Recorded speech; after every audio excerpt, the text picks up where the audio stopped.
வெங்காடு ஊராட்சியில் கிராமம் செழிக்கவும், ஊர் செழிக்கவும், ஊர் பொதுமக்கள் அனைத்து வளங்களையும் பெற புரட்டாசி மாதம் 2வது சனிக்கிழமையில்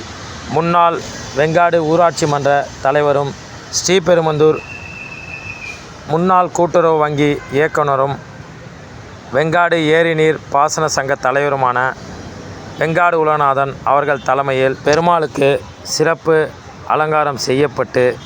அதனைத் தொடர்ந்து சிறப்பு வழிபாடும், மேலும் வந்திருந்த அனைவருக்கும் அன்னதானமும் வழங்கப்பட்டது. மேலும் தொடர் மக்கள் பணி ஆற்றி வரும்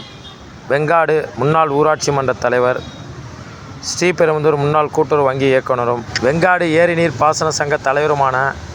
வெங்காடு உலகநாதன் அவர்களுக்கு சமூக ஆர்வலர்களும் அப்பகுதி பொதுமக்களும் தொடர் பாராட்டுகளையும் நன்றிகளையும் தெரிவித்த வண்ணம் உள்ளனர்.